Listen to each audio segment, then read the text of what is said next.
Semoga kalian semua selalu sehat, luar biasa, fantastis, yes. Nah, teman-teman, tau gak sih sekarang ini aku lagi di mana? Iya, lagi lantai 3. Lantai 3 mana? GPB Petra loh. Penasaran gak sih gimana sekarang kondisinya saat ini? Mau tahu kan? Lihat yuk.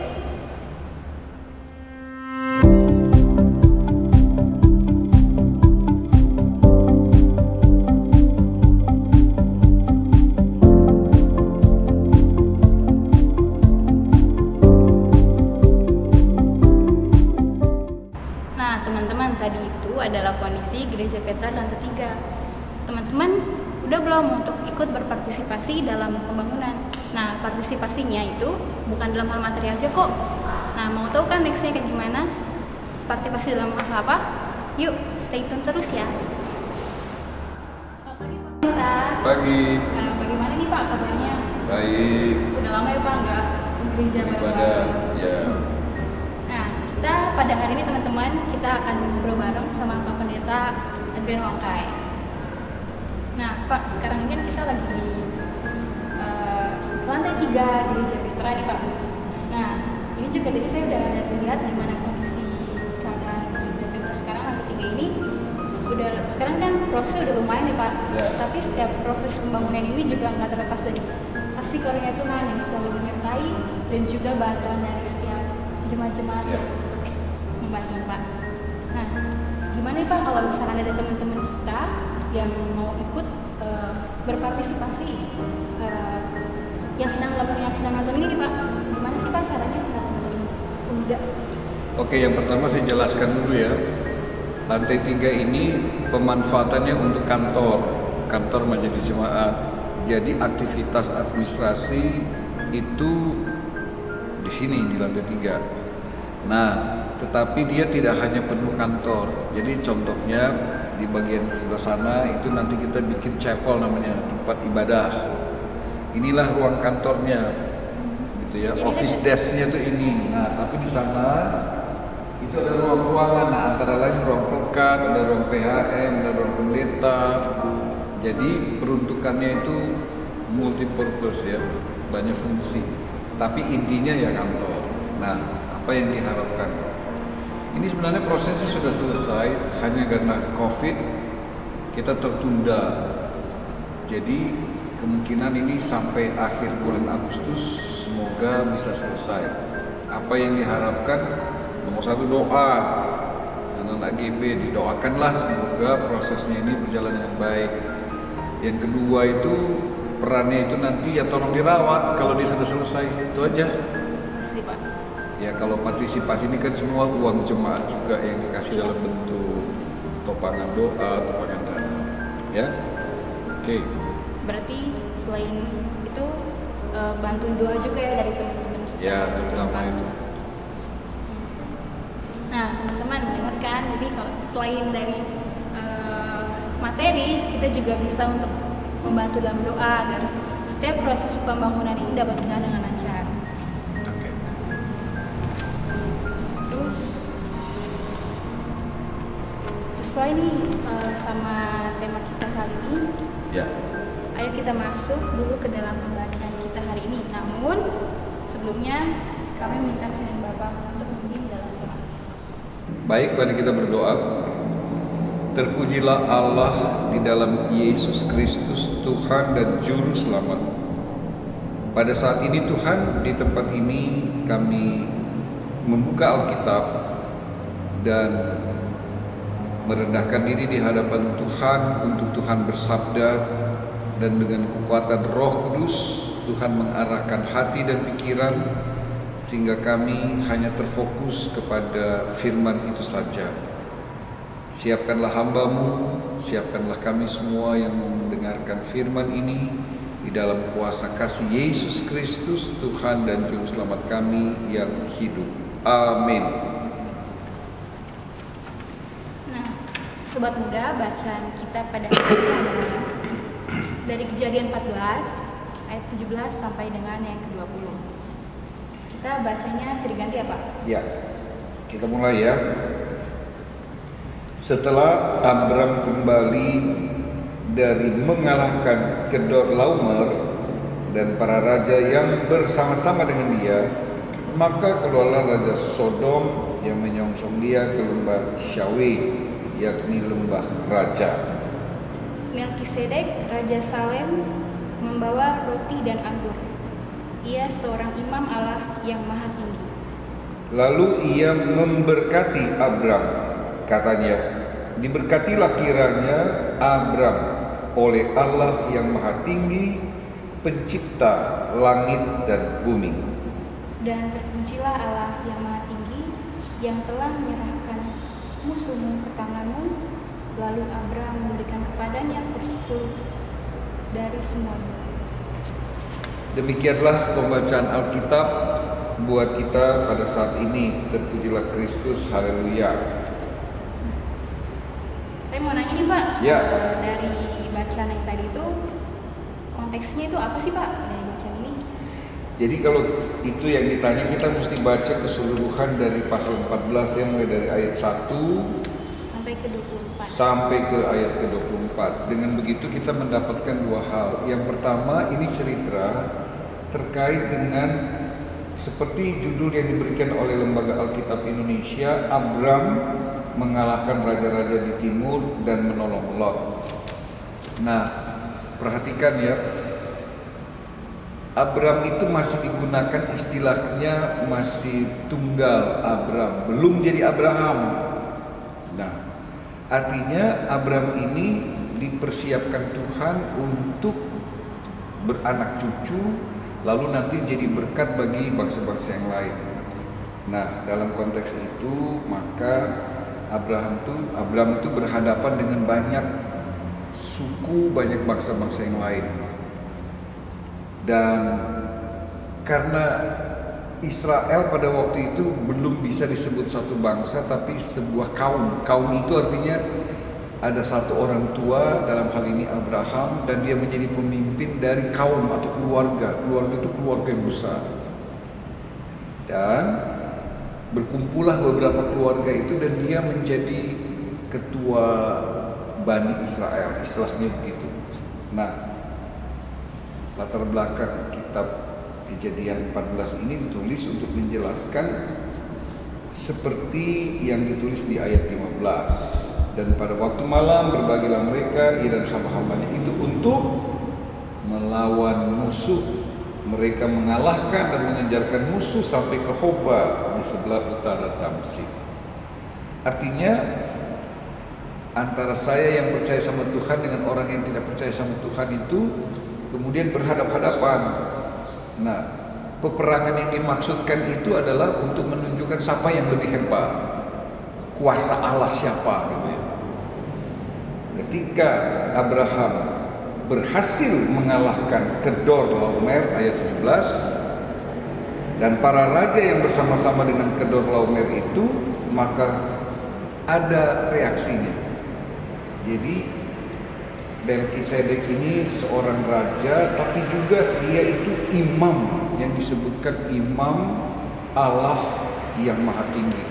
Jadi Salem itu orang yang sangat terpandang, sangat terhormat, dan dia menaruh respect, dia menaruh hormatnya kepada Abram karena berhasil menaklukkan, mengalahkan bangsa-bangsa yang lain. Artinya menaklukkan, mengalahkan itu, Abram sadar bahwa kemenangan itu karena kemenangannya Tuhan. Jadi Raja Salem yang bernama Melkisedek ini memberikan pengakuan sebenarnya kepada Allahnya Abram itu. Begitu, kalau bahasa gaulnya GP, hebat bos lu, kira-kira gitu. Itu kan pengakuan. Nah, dari pengakuan itulah kemudian nanti kita sampai nanti pada refleksinya itu apa gitu ya. Ternyata kemenangan itu membawa pengakuan bagi Abraham, terutama Allahnya Abraham. Dan kedua, Abraham itu menerima berkatnya, menerima pengakuan atau penghargaan yang diberikan oleh Raja Salem, Melkisedek. Intinya itu, menerima pujian orang gitu, walaupun dia berbeda. Gak apa-apa. Nanti kita sampai pada kesimpulan apa nanti yang bagi gerakan pemuda tentang hal itu. Itulah latar belakangnya. Kalau makna yang bisa kita ambil dari bacaan ini, Pak? Jadi mau dipuji nggak? Ya. Nah, kalau ditanya seperti itu ya tentu saja manusia siapa yang tidak ingin dipuji ya. Abraham itu tidak melihat siapa orang yang memuji dia, karena dia menang, karena dia mampu mengalahkan. Nah, Abraham sadar pujian itu kan harusnya kepada Tuhan. Jadi dia nggak pandang siapa orang, tapi yang dia pandang itu pujian itu datangnya dari Tuhan. Artinya Tuhan memakai orang untuk memberikan pujian. Jadi kalau misalnya Oti dipuji, jangan sampai GR sendirian gitu. Karena sebenarnya yang saya puji itu Allahmu, Allah yang membuat kita manusia ini berhasil atau sukses.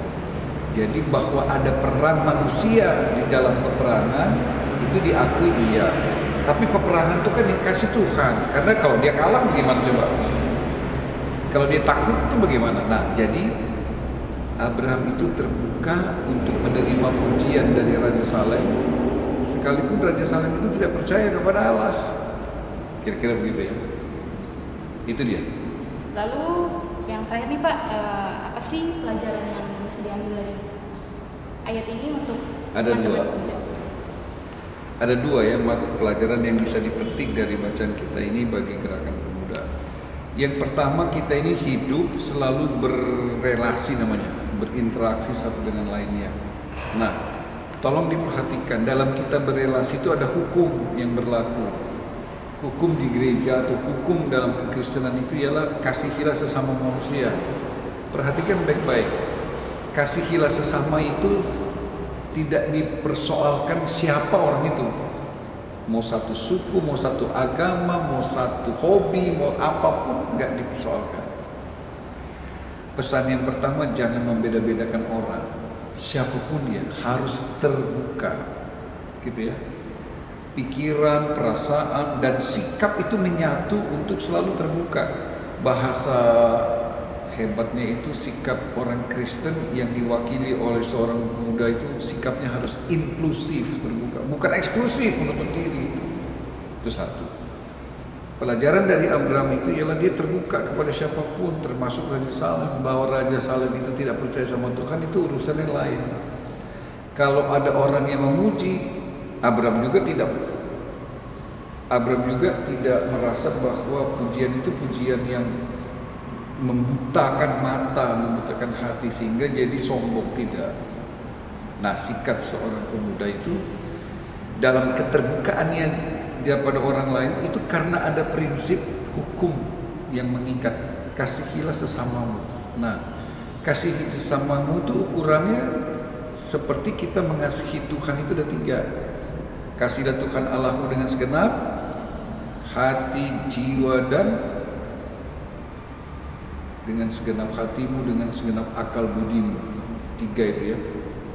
Jadi bukan karena saya lihat siapa kamu lalu saya mesti mengasihi, bukan. Karena saya lihatnya ke atas, saya lihatnya Tuhan, maka dari saya melihat Tuhan itu saya harus melihat orang lain. Dan saya tidak boleh membeda-bedakan orang. Itu pesan yang pertama. Pesan yang kedua itu, kita ini kan berelasi, saya bergantung kepada orang lain. Apa saya bisa hidup sendirian tanpa orang lain? Kan tidak. Nah, karena tidak bisa, maka saya harus menerima juga orang lain dan saya harus membuka diri kepada orang lain. Itu dia maksudnya ya. Jadi prinsip kehidupan kita ini tidak boleh egois, itu sih intinya. Jangan cuma mau menang sendiri. Berbagilah kehidupan itu. Ada saat dimana kita ditolong, ada saatnya juga kita harus menolong. Nah, seperti itulah ya prinsip kehidupan yang diminta oleh firman Tuhan. Begitu. Ya, terima kasih banyak ya Pak untuk obrolannya pada saat ini di Simpan GP. Nah, jadi kita sebagai teman-teman pemuda juga gak boleh egois ya Pak, gak boleh mementingkan diri sendiri. Kita harus saling care sama teman-teman yang lain, walaupun beda agama ataupun beda suku, tapi kita tetap harus setia kayak kita sama keluarga kita aja gitu ya Pak. Tapi jangan lupa satu hal, jangan identitas luntur. Siap. Kita boleh terbuka sama orang lain, tapi kita tetap harus menunjukkan identitas kita itu, kita ini adalah pengikut Kristus, gitu ya. Bukan berarti berbaur lalu ikut-ikutan, kalau salah pun ikut, tidak.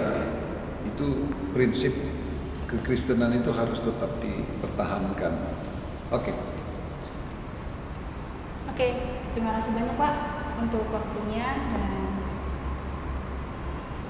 kita tutup di dalam doa. Mari kita berdoa.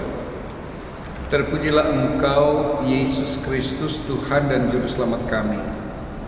Dalam kesempatan bersama dengan Gerakan Pemuda GPIB Jemaat Petra di Jakarta Utara ini, kami sudah membaca dan merenungkan firman. Kami mendapatkan dua hal yang baik dari Tuhan lewat firman.